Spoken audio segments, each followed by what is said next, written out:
Еўрарадыё, гэта Gender Gap, як заўжды, па ўторках, апоўдні, і на сувязі з намі даследчыца, доктарка навук Ірына Сідорская. Прывітанне, Ірына.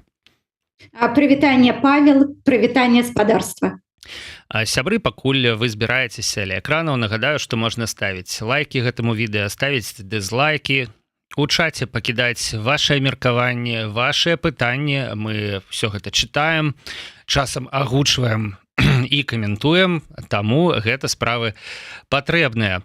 Ну а цяпер пачнем, як звычайна, праз гендерную лінзу разглядаем апошнія падзеі. Ну і, відаць, мае сэнс пачаць з Грузіі. Гэта падзеі, у прынцыпе, мінулага тыдня, але тым не менш. Як на вашу думку, Ірына, ці звязаныя вось прыняццё ў апошнім чытанні гэтага па расійскім узоры праекта закона пра забарону ЛГБТ-прапаганды і забойства трансгендернай жанчыны, якое адбылося праз 2 дні. Можа быць, все ж таки гэта супадзенне? Усё ж таки, нават калі гэта у чымсьці супадзенне, гэта не выпадковае супадзенне, як бы яно так і павінна было быць. Бо калі такія законы прымаюцца, гэта значыць, што дзяржава спускае з ланцуга, напэўна, ўсё самае дрэннае, што ў нас ёсць. Бо, зразумела, ксенафобія, вось калі мы баімся іншых і думаем, што вось калі людзі не такія, як мы, і як быццам бы вось яны такія нетрадыцыйныя, няправільныя і гэтак далей, і вось дзяржава гэта падтрымлівае, вось гэты такі першабытны страх у нас, то, канешне, могуць быць вельмі такія дрэнныя рэчы адбывацца ў грамадстве. Вось вы пачалі з таго, што гэта было на мінулым тыдні, так? Но мы ж заўсёды гаворым пра тыя падзеі, якія вось былі менавіта за той час, калі была наша апошняя сустрэча. Так, на самой справе 17 верасня гэты закон прыняты дакладна вось як калька менавіта з расійскага закона, і вось ён, яго так і называюць супраць у двукосе ЛГБТ-прапаганды, але на самой справе, ведаеце, як ён як бы называецца, вось афіцыйна, аб абароне традыцыйных сямейных каштоўнасцей і непаўналетніх. Вось глядзіце, якая... Супраць усяго дрэннага. Безумоўна, маніпуляцыя такая вельмі выразная. Канешне, як бы трэба падтрымліваць сямейныя каштоўнасці, тым больш трэба абараняць непаўналетніх, гэта зразумела, абавязак дарослых людзей.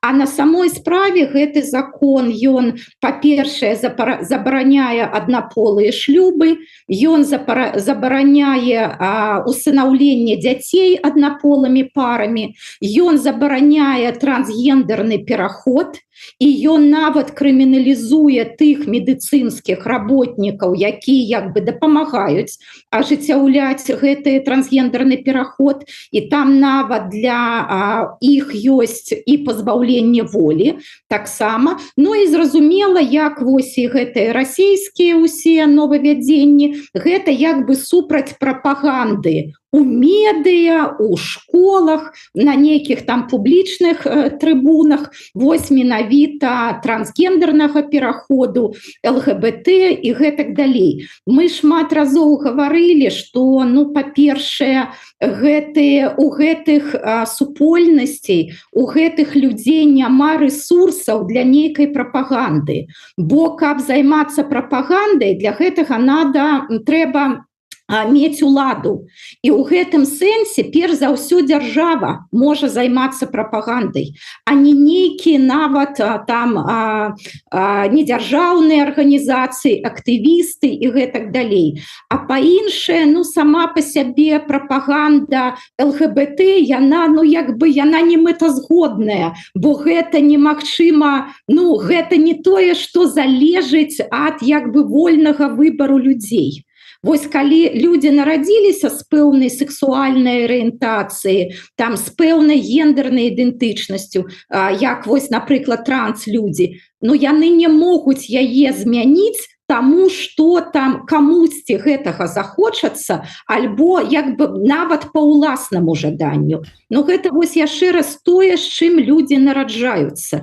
І ніякая прапаганда тут з аднаго боку не дапаможа, а з іншага боку не як бы не забароніць гэтую з'яву, бо яшчэ раз гэта біялагічныя, некія біялагічныя прыкметы, з якімі людзі нараджаюцца. Але атрымліваецца, што падобныя законы развязваюць рукі тым, хто гэтага не разумее.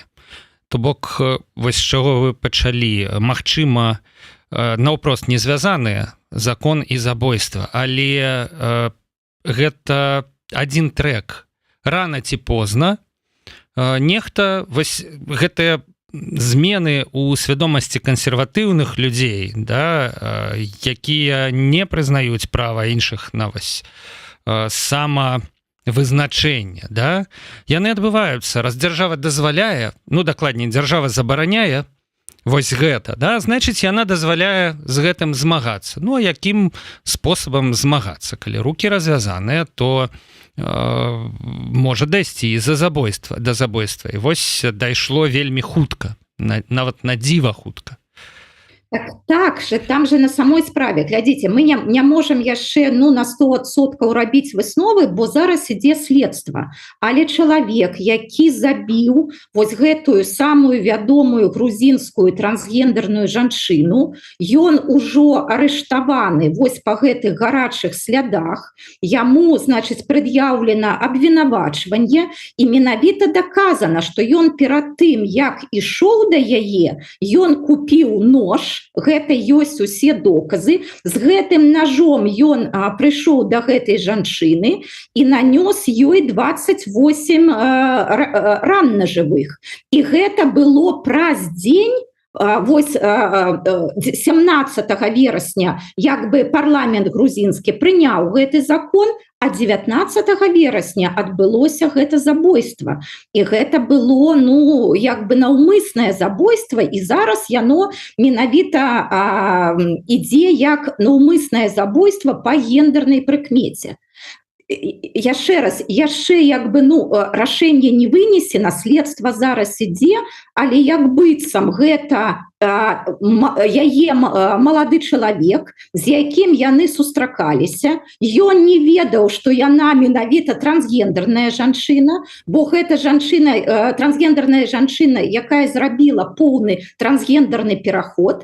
А вось калі ён гэта узнаў, вось тады яны рассталіся, і, значыць, але вось і у яго таксама былі вось такія гомафобныя настроі, ён там як быццам удзельнічаў у пагромах гэтых парадаў годнасці і гэтак далей. І вось калі прымаецца такі закон, а як бы праз дзень чалавек купляе нож і ідзе да трансгендернай жанчыны, тут, на жаль, такая вось вельмі як бы наўпроставая сувязь. І я, напэўна, думаю, што тут вельмі шмат трэба гаварыць пра словы, якія маюць значэнне. Вось мы часта думаем, што маюць значэнне там толькі нейкія дзеянні, альбо нейкія рашэнні. А вось рыторыка, яна як бы не мае значэння. А мне здаецца, што рыторыка мае вельмі вялікае значэнне, і тыя лідары меркаванняў, тыя людзі, да якіх мы прыслухоўваемся, да якіх маем давер, калі яны штосьці гавораць, альбо калі гэта гаворыць дзяржава, шмат для каго гэта вельмі пераканаўча, вельмі важна, і вось гэтыя людзі ідуць і робяць тое, што, як ім здаецца, заклікае іх рабіць дзяржава, альбо гэтыя вось лідары меркаванняў. Вы цяпер пра жартачкі всякія розныя, да, пра сексісцкія заўвагі недзе там у калектывах, так? У тым ліку мы тут можам же і забойства беларускі Лізы успомніць і сказаць пра тое, што ну як бы зразумела, што там большасць людзей, большасць мужчын не з'яўляюцца гвалтаўнікамі. Але вось усё ж такі вось гэты шлях паміж рэальным гвалтам і, напрыклад, сексісцкімі жартамі, ён, ну, дзякуй Богу, не вельмі кароткі, але ён, ну, напроставы, ён існуе. І вось словы, яшчэ раз, словы маюць значэнне, ну, нават сама назва гэтага закона, вось як мы сказалі. І глядзіце, вось яго ж прыняў грузінскі парламент пасля вось гэтага сумна вядомага закона аб гэтых інаагентах. Было вельмі шмат выступаў супраць, але ўсё ж таки яго прынялі, і вось каб як бы, ну, вось успакоіць гэтую кансерватыўную грамадскасць, вось прынялі зараз і такі закон. Ну і зразумела, што вось партыя грузінская мара, яна як бы, ну, не зусім грузінская, мне здаецца, яна хутчэй вось тут як расійская мара выступае, і ну вось гэта ўсё вельмі дрэнна, гэта ўсё развязвае рукі людзям, якія, ну вось думаюць, што менавіта так і трэба сябе весці. І вось я яшчэ раз думаю пра адказнасць тых, у каго ёсць публічныя трыбуны, публічныя пляцоўкі. Ну як бы думаць, па-першае, што ты гаворыш, а пра другое, ну, якраз супрадзейнічаць гэтаму. Бо, ну, у аснове ксенафобіі гэта страх. І гэта страх, ну, біялагічны, мы б, напэўна, як чалавецтва не выжылі, калі б у нас не было гэтага страху перад незнаёмымі, перад іншымі, але, ну, людзі гэта такія істоты, якія могуць рэфлексаваць свой страх і пераадольваць свой страх. І вось менавіта я думаю, што палітычныя інстытуты, сацыяльныя інстытуты, культурныя інстытуты, у тым ліку, напрыклад, незалежныя медыа, гэта якраз тыя, хто, ну, як бы можа дапамагчы людзям перамагчы свой страх. Вось як бы паглядзець на яго, рэфлексаваць і, ну, стаць больш талерантнымі. Ну, власна, у гэтым, мне здаецца, адзін з сэнсаў нашай праграмы, што, праўда, наша праграма не адна у беларускім сегменце Ютуба, і ў іншых шоу здараюцца, скажем так, абсалютна іншыя наратывы агучваюцца, да, няхай сабе там у дыалогу і зноў жа там паўжартам, да, але ўсё ж такі яны гучаць. Ну, не ведаю, ці варта абмяркоўваць калег, можа быць, гэта крыху неэтычна будзе з нашага боку. Можа быць, пойдзем далей. У мяне тут шмат пытанняў і шмат тэм. Я думаю, што, можа, не трэба называць нейкія прозвішчы, але вось, здаецца, думка пра тое, што трэба думаць, што ты гаворыш, і што вось гэта наўпроставы шлях паміж словамі і гвалтам, і вось такая ксенафобная рыторыка, гомафобная, трансфобная, альбо там мігрантафобная, но яна падвышае ўзровень гвалту ў грамадстве. І з гэтым трэба працаваць, і як бы, ну вось трэба яшчэ раз дапамагаць аўдыторыі, но станавіцца больш талерантнай, а не наадварот не замацоўваць нейкія міфы, забабоны і гэтак далей. І вельмі цікава, вельмі важна тое, што вінаватымі ў сітуацыях прапаганда, людзі самі робяць ахвяр. Мы назіраем гэта вельмі часта. І вось свежыя прыклады з ізноў інфармацыйнай прасторы з апошняга часу. Ізраільскі бізнесмен стаў шпіёнам. Як ён гэта тлумачыць? Маладая беларуская жонка мусіў задавальняць яе патрэбы, грошай, відаць, не хапала, ну, вырашыў пазаймацца шпіянажам, да? Вінаваты хто, атрымліваецца? Ну, вось яна там патрабавала, відаць, тысячы нейкія, да, на жыццё там, вось, а то сышла там, да? Вот, вінаватая яна, да? Інтэрв'ю Дмітрыя Лукшы пра Івана Эйсманта, ён сказаў, што на яго дрэнна паўплывалі жанчыны. То бок быў хорошы чалавек, у прынцыпе, да, а пасля трапіў пад уплыў значится жанчын, якія і там амбіцыі ўзгадавалі, карцей прымусілі не быць сабой, да, быць больш жорсткім і рабіць вось тое, што ён, уласна кажучы, робіць. Ну, я крыху ведаю Эйсмонта, я думаю, што это, канешне, ну, там все самі ад пачатку былі харашы, вось, але тым не менш, ізноў такі ракурс, но это не мы такая, это такі, это значится вот жыццё такое, да, і чамусьці у прычыны увесь час у прычынах нечага негатыўнага жанчыны, да. Мне здаецца, дарэчы, што гэта тренд даўжынёю стагоддзі у сусветнай літаратуры, вось гэтыя канфлікты, у цэнтры якіх жанчыны, а мужчыны праз гэта пачынаюць войны, дуэлі, там ідуць на подласці нейкія, да? Гэта ўсё цягнецца вельмі і вельмі доўга. Мне здаецца, што мы генетычна прывучаныя ўжо да такой трактоўкі падзеяў. Я вельмі мала, мне здаецца, і я ось навскідку не магу згадаць там нейкія раманы, дзе б дзве жанчыны ішлі на злачынствы праз тое, што яны канфліктуюць, там нейкі мужчына іх правакуе, умоўна кажучы. А іншае гледзішча, да, іншы сюжэтны паварот, калі ласка. Чаму вось так адбываецца? Чаму ўвесь час вышукваецца нехта вінаваты, і гэтым вінаватым атрымліваецца ахвяра? Ну, таму што гэта патрыархат, іншага адказу тут не можа быць. Менавіта патрыархатная сістэма, яна так і выбудоўвае адносіны паміж мужчынамі і жанчынамі.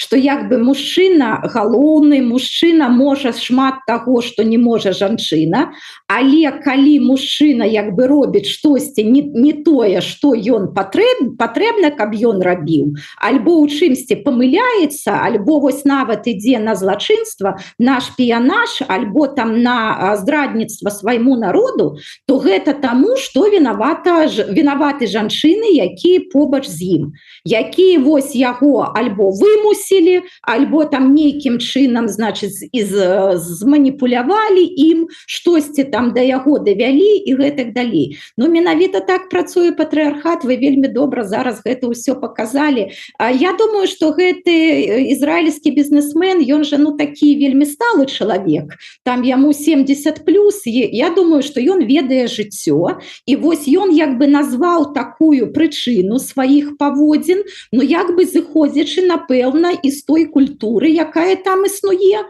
што вось ён такі сапраўдны мужчына, мачо, у яго жонка ўдвая маладзейшая за яго, і, значыць, ну, зразумела, нейкія патрэбы сваёй жонкі ён не можа задавальняць, тады ён перш за ўсё фінансавыя патрэбы задавальняе, і вось тут зноў гэты стэрэатып, што мужчына павінен зарабляць шмат грошай, а жанчыны гэта тыя, хто цягнуць з мужчыны гэтыя грошы, і вось ён дае такое, як бы, ну, вось такую аргументацыю, чаму ён пайшоў на здраду сваёй дзяржавы. Я думаю, што ён тут выдатна разумее, што ён маніпулюе, але я б на што звярнула ўвагу, што менавіта некаторыя беларускія медыа, яны сталі шукаць гэтую беларускую жонку, знайшлі пра яе інфармацыю, ну вось, напрыклад, дзе яна працавала, калі яны пазнаёміліся і гэтак далей, но яны чамусьці не далі ёй слова.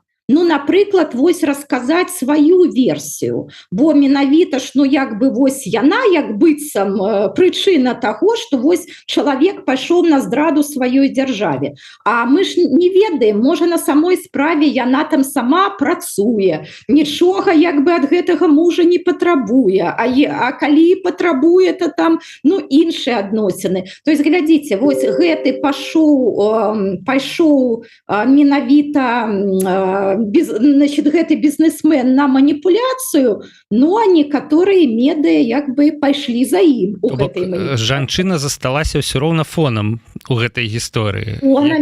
Безумоўна. Нягледзячы на тое, што знайшлі, да, нейкія факты пра яе, але, ну, цяпер гэта проста больш багаты, больш дэталізаваны фон. Да? Ну, вось пайшлі па гэтаму менавіта шляху, які намеціў гэты бізнесмен. Яны вось не паказалі, што гэта маніпуляцыя, а пайшлі па гэтай маніпуляцыі.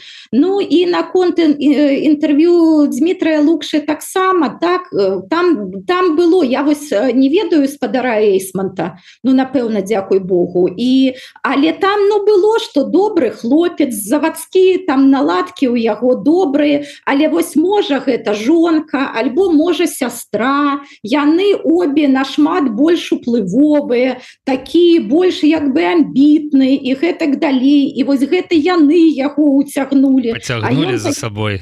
Да, а ён такі белы і пушысты, і вось гэтак далей. Ну, там яшчэ ўсё ж такі, ну, гэты бізнесмен, яму там 70+, а ўсё ж такі Дмітрый Лукша, ну, значна больш малады чалавек, але вось здаецца, што гэтыя самыя стэрэатыпы і сярод маладых таксама.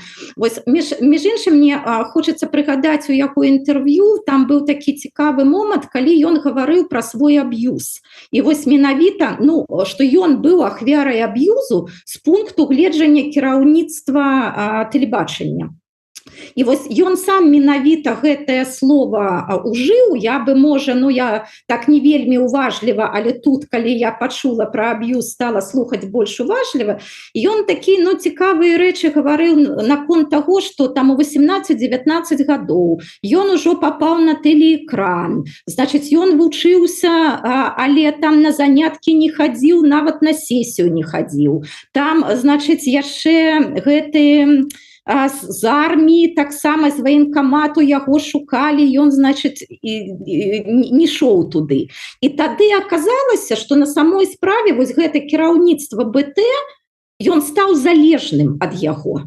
То есть ён усе свае іншыя абавязкі ён бы перастаў выконваць і, значыць, сканцэнтраваўся на БТ, і калі з іншых бакоў на яго нажалі, ну вось як бы ён і вымушан быў рабіць тое, што, значыць, кіраўніцтва тэлебачання ад яго і хацелі. І вось я тут такую правяла паралель, вось менавіта чаму там маладыя закаханыя жанчыны таксама часта становяцца ахвярамі аб'юзу. Вось калі там яны закахаліся, а там, значыць, гэты мужчына патэнцыйны альбо рэальны аб'юзер, і гаворыць, не трэба цябе вучыцца, не трэба цябе працаваць, не трэба там табе падтрымліваць адносіны з сяброўкамі, вось у нас жа з табой каханне, гэта самае галоўнае ў жыцці.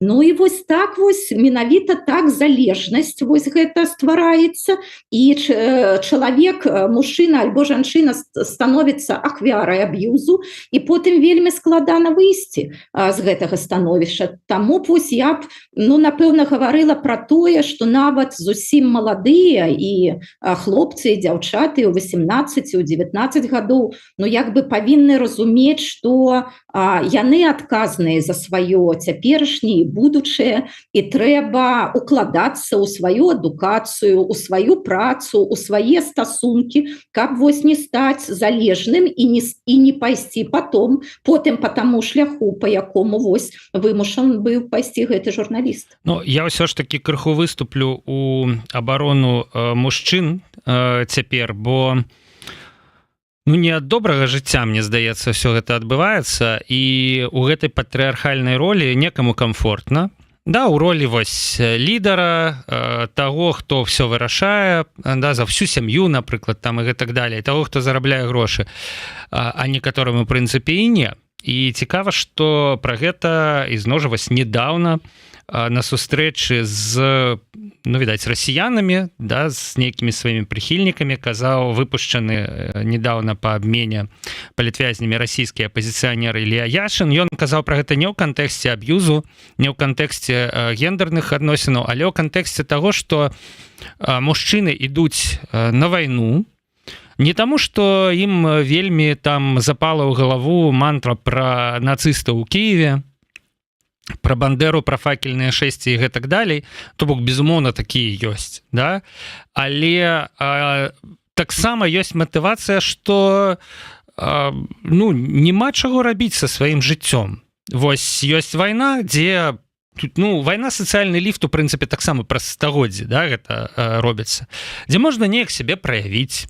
Ну, можна, конечно, загінуць, але, ну, можа быць, гэтыя мужчыны сваё жыццё і не цэняць, да. Калі там чалавек пражыў там до 50 гадоў, седзячы на бутэльцы, умоўна кажучы, седзячы там на шыі ў сваякоў, вось яго магчымасць, да, то бок ён разглядае гэтую жахлівую рэч, вайну, як магчымасць неяк змяніць сваё жыццё, выйсці з тупіка, у які, у прынцыпе, яго несе, а можа быць і занесла. Гэта, мне здаецца, іншы бок таго, пра што вы кажаце, да, то бок пошук мужчынам нейкай новай ролі ўжо ад немагчымасці, да, ад некамфорта існавання ў той ролі, якую яму прапануе дзяржава. Згодная з вами, я таксама звярнула ўвагу менавіта на гэты момант тое вось з размовы Яшына. Мне не вельмі цікава, што там Яшын гаварыў, напрыклад, пра Беларусь, але вось гэты момант, так, ён быў вельмі паказальны, но глядзіце, як бы хорошыя русскія ўвесь час гавораць пра тое, што гэта вайна Пуціна, што гэта не вайна расіян. А вось ён якраз, і я так разумею, што ён не хацеў гэтага паказваць, ён жа як бы абаронца расіян. Але вось ён паказаў, што на самой справе гэта вайна значнай часткі расіян, расійскіх мужчынаў, і вось менавіта тыя прычыны, пра якія вы толькі што сказалі. Што, значыць, наколькі я памятаю, што гэта ён размаўляў, калі вось быў у турме з мужчынамі, якія былі там таксама, яны ўжо альбо былі на вайне, альбо збіраюцца туды, і вось ён пытаў, чаму. І так, ніхто з іх не гаварыў вось тыя прапагандысцкія фразы, кліше, там пра дэнацыфікацыю, дэмілітарызацыю. Ну, людзі гэтых словаў не ведалі і, канешне, разумелі, што ніякага там бандеры, ну, бандераўцаў там няма. Але яны называлі так, дзве галоўныя прычыны. Першая – гэта грошы, што вось я пайду і зараблю там шмат грошай. І я таксама тут бачу вось гэтыя самыя гендерныя стэрэатыпы і патрыархат, які так ён б'е і па мужчынах таксама. Бо як бы мужчына без грошай, гэта як быццам, ну і вось несапраўдны мужчына. Мужчына, які не рэалізаваўся. А, канешне, у Расіі, ну, шмат, большасць мужчын не можа, ну, сваім, як бы, нармальнай сваёй працай зарабіць шмат грошай. Гэта зразумела, у нас у Беларусі вельмі такая падобная сітуацыя. Тут ужо пытанне, чаму яны не задаюць сябе, ну, як бы пытанне, а што трэба рабіць за гэтыя грошы? І што за гэтыя грошы надо забіваць людзей? Вось як бы гэтае пытанне наогул не стаіць чамусьці і ў Яшына таксама. Вось першае, гэта менавіта, што трэба грошы, а другое так, што як бы, а вось не цікава жыць, незразумелы сэнс жыцця, што ўсё, альбо там чалавек самотны, альбо сям'я ёсць, но як бы гэта не галоўнае, і прафесія там нейкая нецікавая, нават калі праца ёсць, а вось там, на перадавой, на вайне, вось я змагу быць як бы вось сапраўдным мужчынам, там будуць у мяне сапраўдныя таварышы, сапраўдныя сябры, не тыя там, з кім я выпіваю там па, можа, некалькі разоў у тыдзень і гэтак далей. А вось, значыць, там як бы сапраўднае жыццё. І вось я думаю, ну, столькі кніжак было напісана, якія якраз развенчвалі вось гэтыя, як бы, ну, вось гэтую на самой справе несапраўдную інфармацыю. І гэтыя кніжкі, там, фільмы, тэатральныя пастаноўкі, яны ж былі пасля Першай сусветнай вайны, яны былі пасля Другой сусветнай вайны. Ну, няўжо мы ніякіх урокаў не вывучылі? Няўжо, ну, вось, аказваецца, што ну, як бы сучасныя расейцы настолькі, ну, несвабодныя ад вось гэтых састарэлых уяўленняў пра сябе, пра сваю сутнасць. Я заўсёды гаварыла, што гендерная роўнасць выгадна і не толькі жанчынам, але мужчынам таксама, бо патрыархат вельмі б'е па большай частцы мужчын. І вось мы зараз гэтае бачым. І я нават баюся, што ну, і нейкая часть беларусаў, беларускіх мужчын таксама можа ну, вось, падзяляць вось такія думкі, і яшчэ раз бачу, як патрэбныя ну, такія перадачы, як нашыя, і ну, вось, штосьці падобнае, якое дазваляе людзям па-іншаму паглядзець вось, на свае сацыяльныя, ну, на свае магчымасці, на свае сацыяльныя ролі. Я нават успамінаю, быў уже вельмі такі папулярны ролик, які зрабіла Міністэрства абароны расійскае пра кантрактную армію.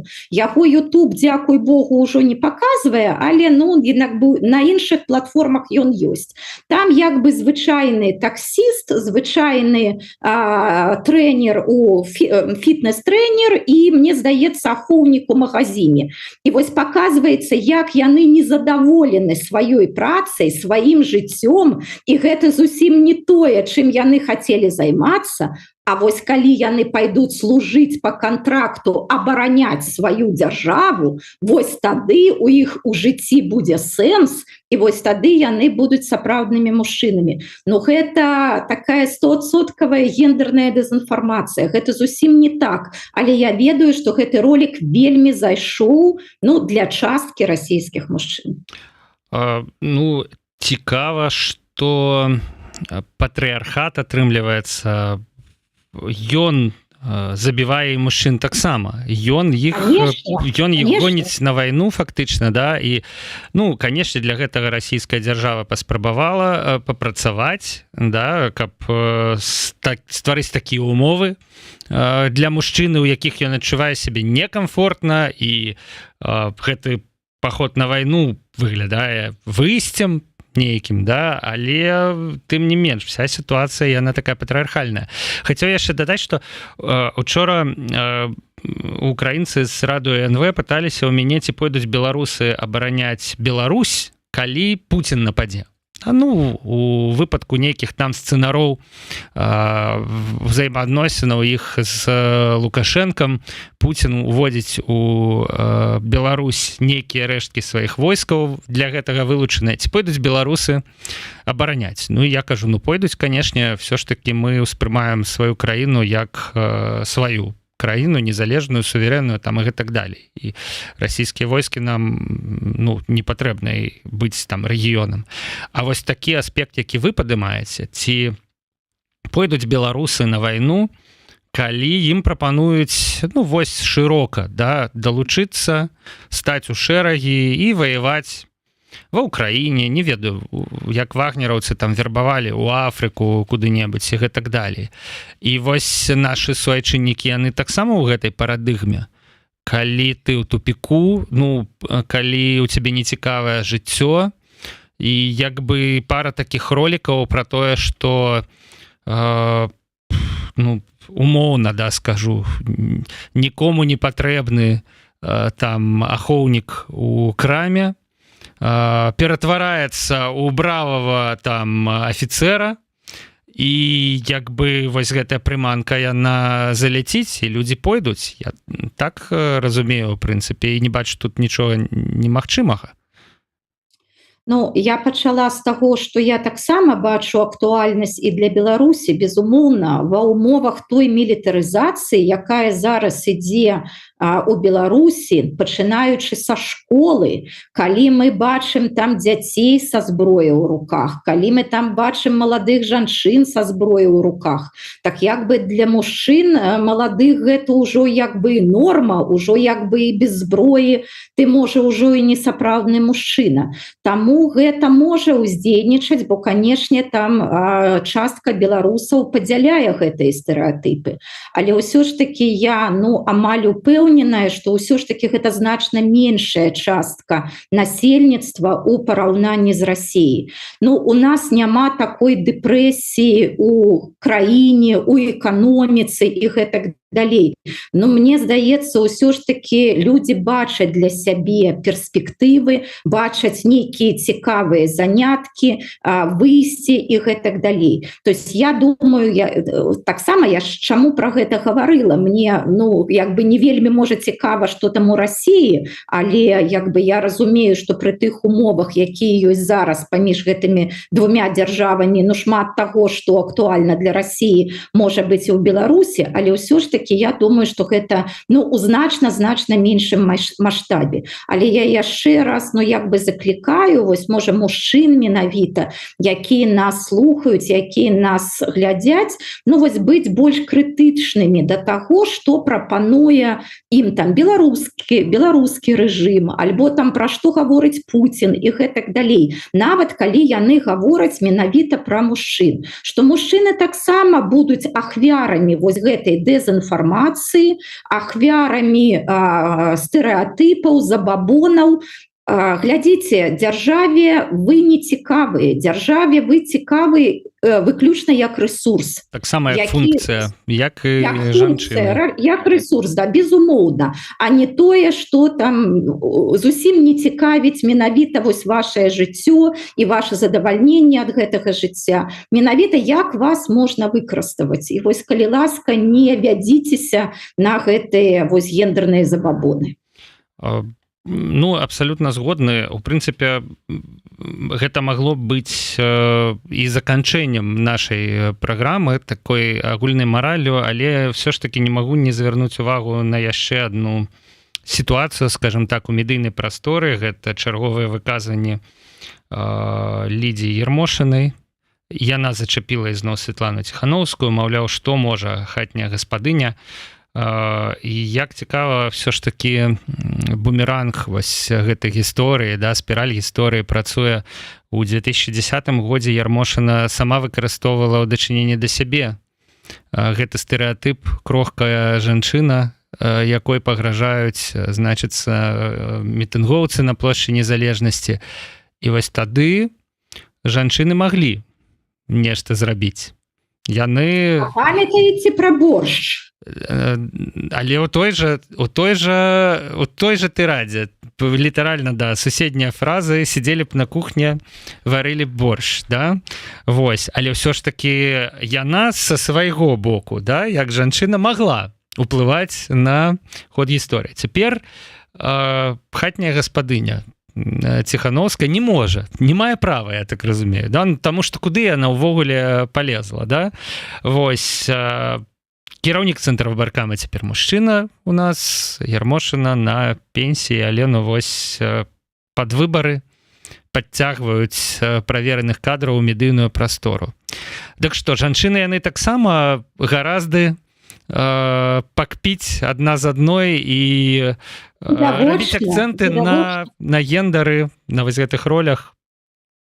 Вельмі такі яскравы прыклад вы прывялі, дзякуй. На самой справе ніколі я, напрыклад, не гаварыла, што галоўныя ворагі там жанчын гэта мужчыны, і толькі мужчыны могуць як бы крыўдзіць, эксплуатаваць, здзеквацца з жанчыны гэтак далей. Жыццё нашмат больш такое складанае. Вось вы прывялі вось вельмі такія добрыя прыклады, якія паказваюць, што феміністкамі не нараджаюцца, феміністкамі становятся, а можа і не становятся. Я думаю, что ўсё ж таки Ярмошына таксама дасведчаная сталая жанчына, якая як бы разумее ўсе маніпуляцыі, якія яна выкарыстоўвае. Яна як бы гаворыць, што ёсць правільныя жанчыны і ёсць няправільныя жанчыны. І вось калі гаворка ідзе пра няправільных жанчын, то вось калі яны няправільна пратэстуюць, там няправільна чагосьці хочуць, то не трэба, каб яны гэтага хацелі, тады яны павінны займацца домам, сям'ёй, варыць баршчы і гэтак далей. А калі вось, значыць, гэта правільныя жанчыны, вось тады, значыць, быць хатняй гаспадыняй для іх гэта мала, тады, значыць, яны не могуць ні на што прэтэндаваць, калі яны вось хатнія гаспадыні і гэтак далей. Па-другое, тут Ярмошына таксама гаворыць пра як бы пра такіх, як яна, про эліту, для якіх як бы одни правілы, і про народ, для якога іншыя правілы. Ну, то есть ніякай дэмакратыі, канешне, як бы тут ніякай дэмакратыі няма. Ну, я думаю, што яна не можа сама сабе дараваць, што вось яна тады зарэгістравала Святлану Ціхановскую, і ўсё гэта дало вось тое, што як бы было і ёсць.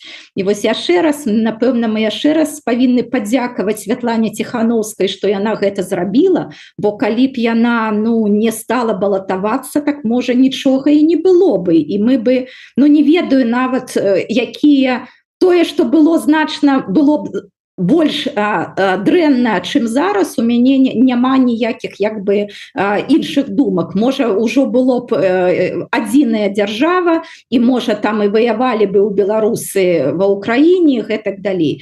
Таму, вось яшчэ раз, якое цікавае з аднаго боку можа быць жыццё, бо зразумела, Ярмошына недаацэніла Ціхановскую. Яна вось так да яе і адносілася. Што там можа гэта хатняя гаспадыня, там не з Мінску і гэтак далей. Вось зарэгіструем яе.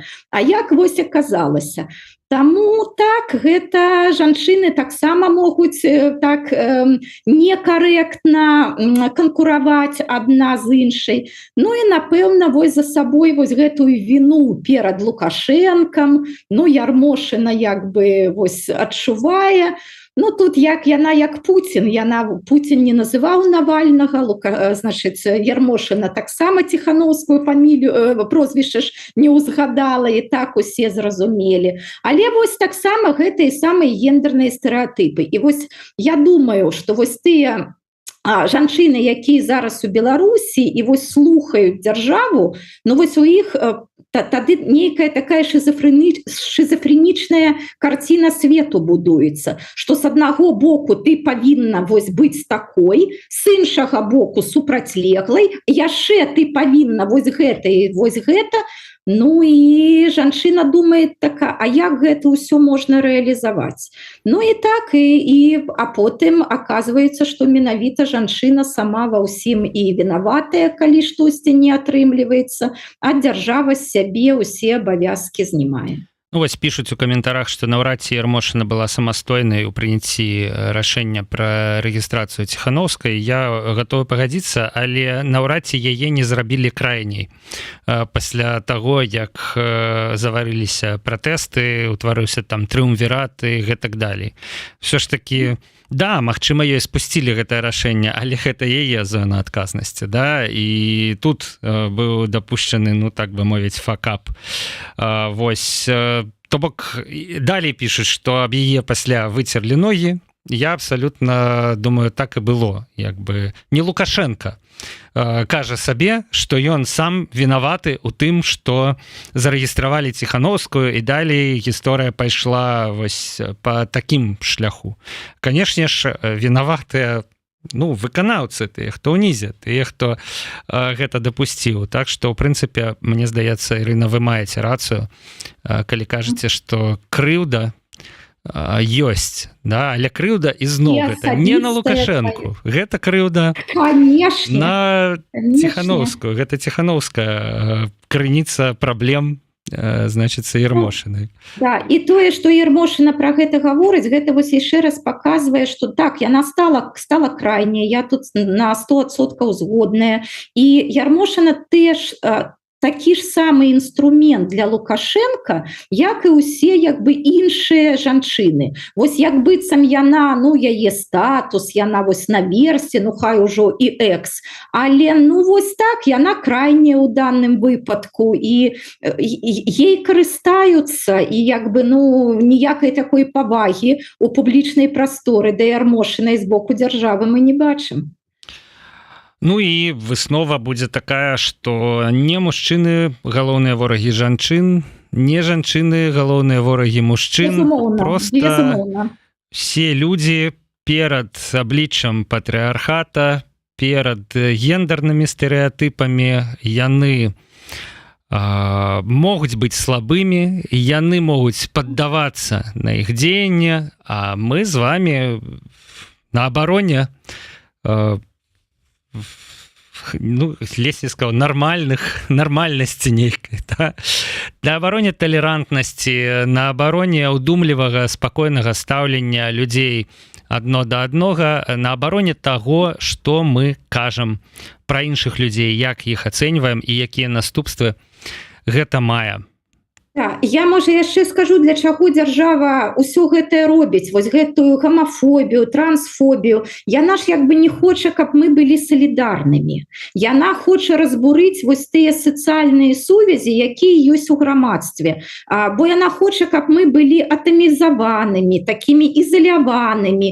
І тады, калі ў нас няма супольнасці, няма салідарнасці, ну так нам же патрэбна камусьці давяраць. Ну і тады мы, значыць, прыйдзем у абдымкі гэтай дзяржавы. Не, нам вельмі важна, каб у нас заставаліся вось гэтыя нашыя гарызантальныя сувязі і каб мы не рабілі там з нейкай сацыяльнай групы ворагаў, бо мы не ворагі, мы ўсе належым да адной нацыі, у нас вельмі шмат агульных інтарэсаў.